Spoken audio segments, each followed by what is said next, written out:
n'aura peut-être pas le temps de faire toute la famille. Merci à vous Isabelle Dupuis d'avoir interprété, traduit en direct ces premiers voilà, on y est. présidents élus, comme on dit, Donald Trump, 45e président des États-Unis dans quelques semaines désormais. C'est un nouveau Donald Trump qu'on a entendu, en quelque sorte, qui rend hommage à Hillary Clinton, qui prononce un discours de rassemblement, qui veut réunir le pays et promet la croissance économique. Juste quelques mots, Bernard Guetta, et puis on va rendre l'antenne à Paris avant de poursuivre cette édition spéciale. Alors évidemment, il y a la courtoisie, évidemment, il y a la réconciliation, mais il y a un point absolument fondamental, je crois, dans ce discours, c'est l'annonce d'une politique de relance budgétaire, de grands travaux, c'est-à-dire une politique keynésienne, si on le croit et si on a bien compris ce qui est dit.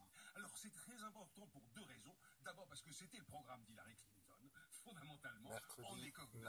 Et deuxièmement parce que cela sonnerait aux États-Unis et par ricochet dans le monde une rupture complète pourvu que je n'ai pas faire une vidéo comme ça au mois de mai prochain néolibérale, de politique selon laquelle l'État n'est pas la solution mais le problème.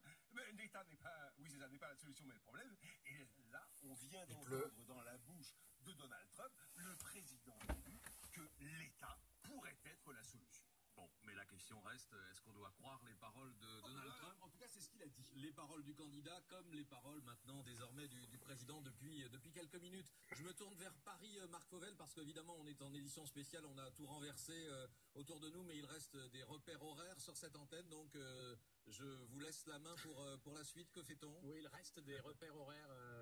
Patrick Cohen, je le confirme, il y a le journal de 9h qui arrive dans un peu moins d'une minute. Maintenant, pas d'Augustin Trapenard ce matin, pas de Boomerang. Évidemment, France Inter modifie sa grille de programme. Pardon à tous les auditeurs de France Inter et d'Augustin, mais l'actualité brûlante de cette nuit et l'élection surprise de Donald Trump nous y oblige. Évidemment, je vous rappelle que l'information est tombée il y a 20 minutes maintenant, d'abord sourcée par l'agence américaine Associated Press, puis confirmée par tous les grands médias américains. Donald Trump sera bien le 45e président des États-Unis. Premier discours il y a quelques instants, on l'a vécu en direct, discours d'apaisement sans doute du futur locataire de la Maison Blanche, celui qui entrera